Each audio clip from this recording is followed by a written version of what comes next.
21일 여신금융협회에 따르면 악의 신용카드사의 3월 말 기준 카드론 잔액은 42조 9,941억 원으로 전월 말 대비 920억 원 증가한 것으로 나타났습니다. 카드론은 대표적인 불황형 대출로 경기 상황이 악화될수록 증가하는 특징을 보입니다. 특히 최근처럼 은행권 대출 문턱이 높아지고 금리 부담이 커진 상황에서는 상대적으로 접근이 쉬운 카드론으로 수요가 몰리게 됩니다. 이는 단순한 자금 이동이 아니라 서민층의 자금 사정이 그만큼 악화됐다는 신호로 해석할 수 있습니다. 문제는 이러한 흐름이 장기화될 경우 연체율 상승으로 이어질 가능성이 크다는 점입니다. 카드론은 금리가 상대적으로 높고 상환 부담이 크기 때문에 경기 회복이 지연되면 취약 차주를 중심으로 부실이 빠르게 확대될 수 있습니다. 더 큰 위험은 이 같은 부실이 카드사에만 국한되지 않는다는 점입니다. 카드사는 자금 조달 과정에서 은행과 긴밀히 연결돼 있어 카드론 부실이 확대될 경우 은행권의 건전성에도 부정적인 영향을 줄 수 있습니다. 특히 금융 시스템 전반의 신용 리스크가 확대될 경우 자금 시장이 경색되면서 대출 축소와 실물 경제 위축으로 이어지는 악순환이 발생할 가능성도 배제할 수 없습니다. 결국 카드론 증가세는 단순한 대출 지표가 아니라 한국 경제 체력 약화를 보여주는 신호로 볼 수 있으며 향후 연체율 관리와 취약계층 대응 정책이 중요한 변수로 작용할 전망입니다. 정부가 부동산 대출 규제에 나섰지만 지난달 은행권 가계대출은 4개월 만에 증가한 것으로 나타났습니다. 증시가 큰 변동성을 보였음에도 오히려 비투는 증가하면서 신용대출을 비롯한 기타 대출이 가계대출 증가세를 이끈 것으로 보입니다.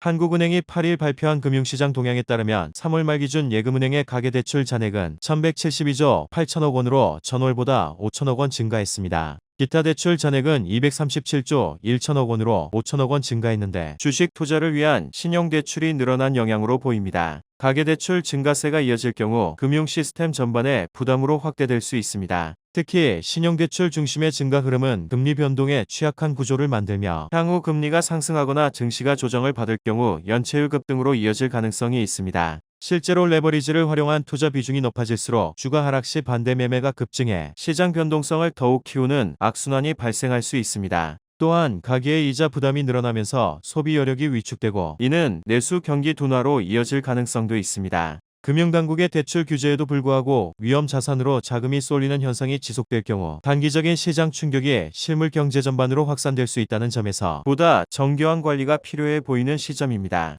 31일 오전 9시 40분 기준 원달러 환율이 1,527원을 돌파했습니다. 외국인도 1조 원 넘게 국내 주식을 순매도하며 증시 하락폭을 키우고 있습니다. 환율 급등과 외국인 매도세가 동시에 확대되면서 국내 금융시장 전반에 불안감이 빠르게 확산되고 있습니다. 원화 가치가 급격히 떨어지자 외국인 투자자 입장에서는 환차손 우려가 커질 수밖에 없고 이는 추가적인 자금 이탈로 이어지는 악순환을 만들고 있습니다. 특히 외국인의 매도 물량이 대형주에 집중되면서 코스피 지수 하락 압력이 더욱 커지고 있는 상황입니다. 이 같은 흐름이 이어질 경우 개인 투자자들의 비투 물량까지 흔들릴 가능성이 제기됩니다. 주가 하락으로 담보 가치가 떨어지면 반대 매매가 발생하고 이는 다시 추가 하락을 유발하는 연쇄 충격으로 이어질 수 있기 때문입니다. 실제로 최근 신용거래 잔고가 높은 수준을 유지하고 있는 만큼 시장 변동성이 확대될 경우 충격은 더욱 커질 수 있다는 우려가 나옵니다. 여기에 환율 상승은 단순히 금융시장에만 그치지 않고 실물 경제에도 부담으로 작용합니다.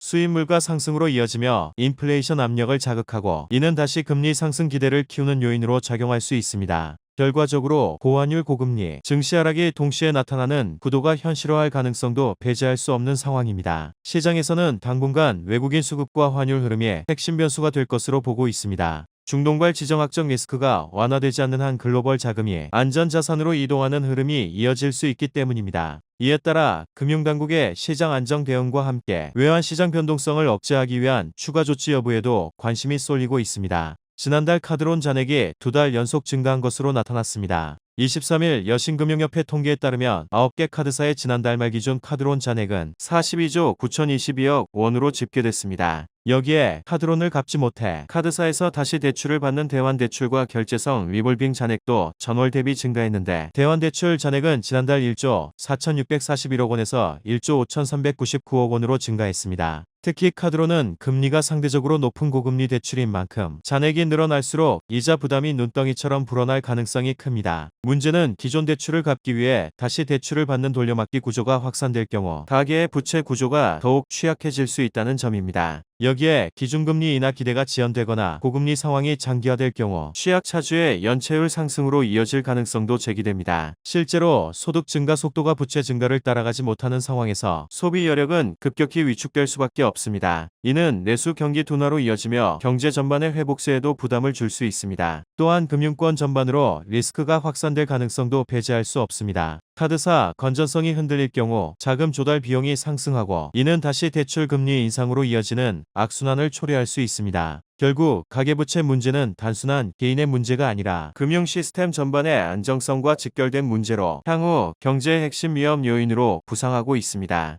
23일 원달러 환율이 17년여 만에 1510원을 웃돌며 금융위기 당시인 2009년 3월 10일 장중 1561원까지 오른 이후 가장 높은 수준을 기록했습니다. 환율 급등은 단순한 가격 변수 이상의 의미를 가지며 외국인 투자자 입장에서는 환차손 위험을 키우는 핵심 요인으로 작용합니다. 실제로 최근 외국계 자금은 국내 주식시장에서 순매도 흐름을 강화하고 있으며 이는 코스피 변동성을 더욱 확대시키는 악순환으로 이어지고 있습니다. 여기에 개인 투자자들의 비투 잔고가 사상 최대 수준에 근접한 상황에서 환율 충격까지 겹칠 경우 주가 하락 시 반대 매매가 연쇄적으로 발생할 가능성도 배제할 수 없습니다. 이는 단순한 증시 조정을 넘어 금융시장 전반의 유동성 경색으로 이어질 수 있으며 외환 보유고 감소 압박과 함께 국가 신용 리스크까지 자극할 수 있다는 우려가 커지고 있습니다. 특히 환율 상승이 장기화될 경우 국내 실물 경제에도 충격이 본격화될 가능성이 큽니다. 수입 물가 상승으로 인한 인플레이션 압력이 확대되면서 소비 여력이 위축되고 기업들은 원자재 에너지 비용 부담 증가로 수익성이 악화될 수밖에 없습니다. 이는 투자 축소와 고용 둔화로 이어지며 경기 전반에 하방 압력을 키우는 요인으로 작용합니다. 동시에 외국인 자금 이탈이 가속화될 경우 국내 금융시장의 달러 유동성은 더욱 경색될 수 있으며 이를 방어하기 위한 당국의 시장 개입이 반복될 경우 외환 보유고 감소 속도 역시 빨라질 수 있습니다. 12일 한국은행이 발표한 2월 이후 국제금융 외환시장 동향을 보면 지난달에만 외국인들이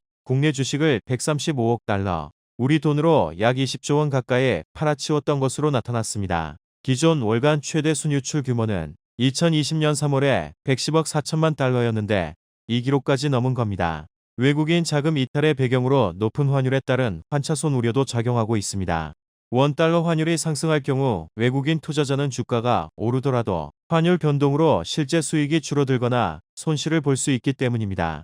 특히 글로벌 금융시장 변동성이 커지는 상황에서 환위험을 줄이기 위해 한국 주식을 매도하고 달러 자산으로 이동하는 움직임이 나타나는 것으로 보입니다.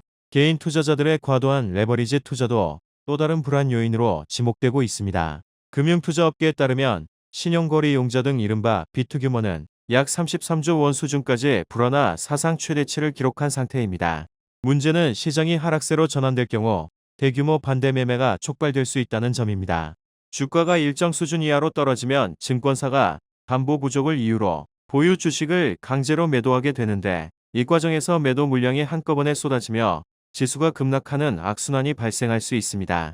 특히 외국인 자금 이탈과 맞물릴 경우 시장 충격이 더욱 커지면서 연쇄적인 주가 폭락으로 이어질 수 있다는 우려도 나옵니다. 비투 규모가 역대 최대 수준으로 불어난 가운데 반대 매매가 2년 5개월 만에 최대치를 기록하며 개인 투자자들의 피해가 커지고 있습니다. 금융투자협회에 따르면 지난 5일 기준 위탁 매매, 미수금 대비 반대 매매 금액은 777억 원으로 집계됐습니다. 이는 코스피가 2200선까지 밀렸던 지난 2023년 10월 24일 이후 최대 규모로 위탁매매 미수금 대비 반대매매 비중도 6.5%를 기록했습니다. 미수거래는 투자자가 보유 현금 없이 주식을 매수한 뒤 결제일인 이 영업일 이내에 대금을 납부해야 하는 초단기 레버리지 거래입니다. 기한 내 상환하지 못할 경우 증권사가 해당 주식을 강제로 청산하는 반대매매가 발생합니다. 미수거래를 한 투자자들이 결제기한 내 자금을 상환하지 못하면서 다음 거래일에 대규모 강제 청산이 발생한 겁니다. 금융투자협회는 미수거래의 반대매매만 집계하고 있어 신용거래용자 반대매매까지 포함할 경우 반대매매 규모는 더 커질 수 있습니다. 6일 기준 증권사 신용거래용자 잔액은 32조 7,899억 원에 달합니다. 최근 국내 증시에서 외국인이 조단위 순매도에 나선 가운데 개인 투자자들만 대규모 매수에 나서는 구조가 이어지면서 시장의 취약성이 커지고 있습니다. 특히 비투 규모가 역대 최대 수준으로 불어난 상황에서 증시가 추가 하락할 경우 개인 투자자들의 미수거래와 신용거래가 연쇄적인 반대매매로 이어질 가능성이 높습니다. 외국인 자금이 빠져나가는 시장에서 개인 자금만으로 주가를 방어하는 데에는 한계가 있기 때문에 주가가 일정 수준 아래로 밀릴 경우 강제 청산 물량이 한꺼번에 쏟아지며 낙폭이 더욱 확대될 수 있습니다. 시장에서는 이러한 구조가 지속될 경우 개인 투자자들의 피해가 급격히 커지고 증시 변동성도 한층 확대될 수 있다는 우려까지 나옵니다.